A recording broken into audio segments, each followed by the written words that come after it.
Polboronic issue. Si Duterte ang nagpasimuno nito.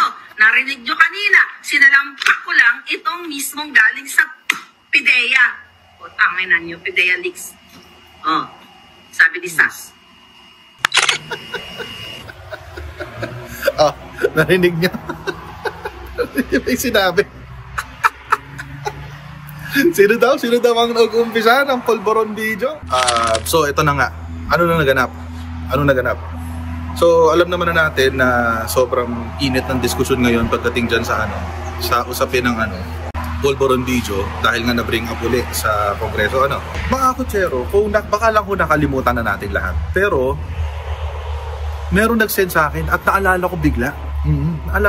May nagpadala sa akin ng video at naalala ko bigla. Matagal na pala nating tukoy kung kanino galing yung Polboron video. Matagal na ko nating tukoyan. Oo, kasi nadulas yung isa sa mga nag-organize ng pagpapakalat nito. Sinabi niya kung sino yung source. Oo. Sinabi niya kung sino yung source, guys. Sinabi niya kung sino yung nagpondo. Oo. At kinumpirma po na yung mga ganap ng maisog ay isang tulad nga nun, isang pamamaraan para i-destabilize si President Bongbong Marcos. Ngayon, mga kautsyan, ito ngayon. Puntahan ngayon natin itong kwentuhan na to. Kasi ito yung video na yun. Baka kung nakalimutan nyo lang, ito ho yun. I-remind ko lang kayo. Ayan. Dito na ito. Polboronic issue. Si Duterte ang nagpasimuno nito.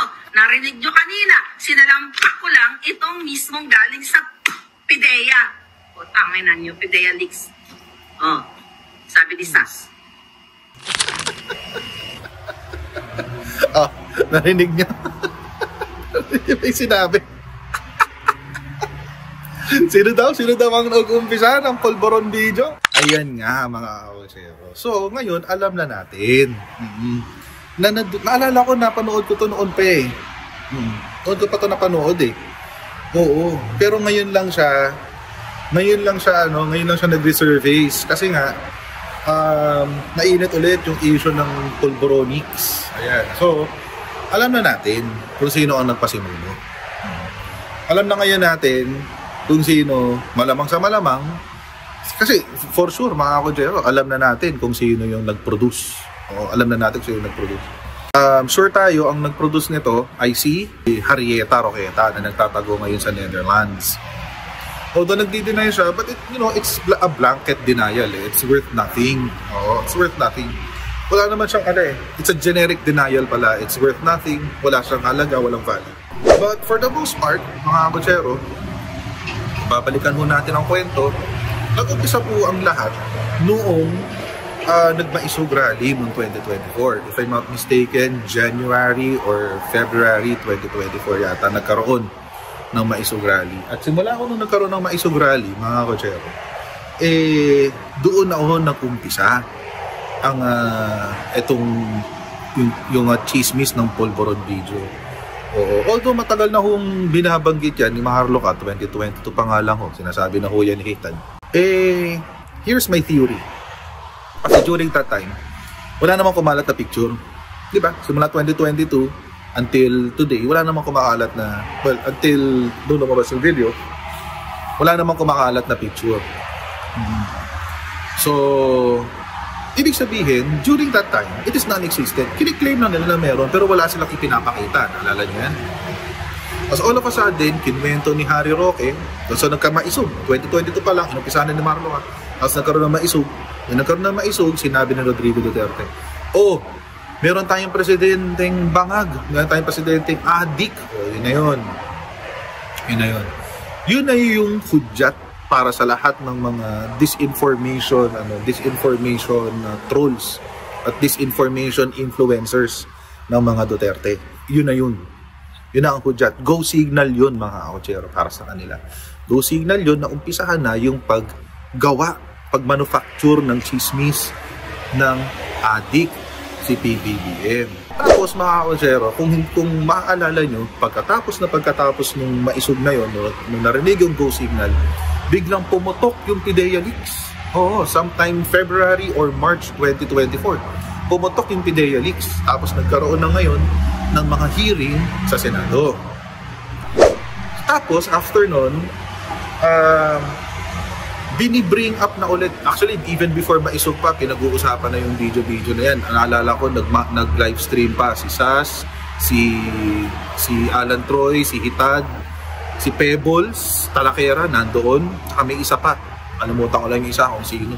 Malamang, forgettable yung person na yun kasi nakalimutan ko siya. But yun nga, kumbaga, sinoff-launch na nila. Sinoff-launch na nila yung disinformation na yun.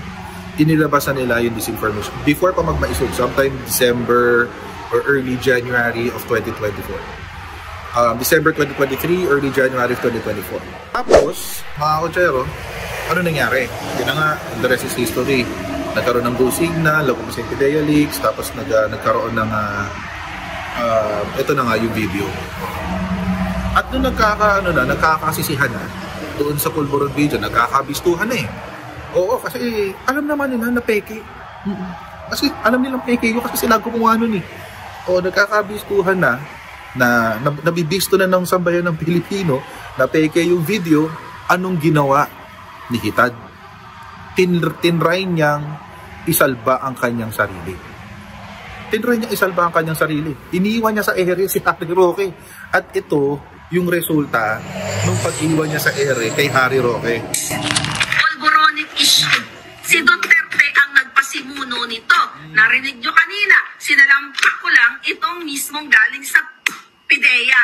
O tanginan nyo, PIDEA leaks. Sabi ni Sas. Ayan yun. Pinilit niyang isalba yung sarili niya. She threw Harry Roque, she threw Duterte under the bus. Yan.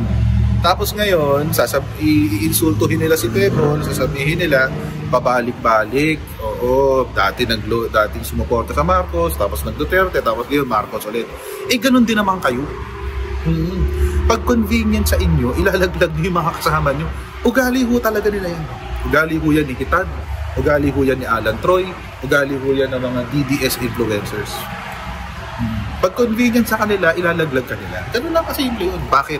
For their own survival, mga kotsero. Kaya nga ho, mga kotsero, you have to take our words, including myself, you have to take our words with a grain of salt. Ibig natin sabihin, pakinggan nyo yung sinasabi namin, including myself. Pakinggan nyo kami, makinig kayo, panoorin nyo kami, suportahan nyo kami, wala akong problema doon. But at the same time, hindi ko kami immune sa pagkakamali. Oo. So take it with a grain of salt. Huwag nyo masyadong seryosohin. Kumbaga, pag-aralan nyo rin ho yung mga bagay na ganyan, yung mga sinasabi natin yan. Pag-aralan nyo rin ho, mga kotsero. Minsan ako po ay nagkakamali, pero ito lang ho masasabi ko sa inyo, hindi ko ho kayo lolokohin tulad ng ginagawa ni Hitad at ni Alan Troy at ni Harry Roque at ni Panelo, etc. etc. Hindi ko kayo lolokohin, sasabihin ko lang ho sa inyo yung totoo. Kontra man yan sa Marcos o pabor sa Marcos, sasabihin ko po sa inyo yung totoo. Hindi ko kayo bubulahin.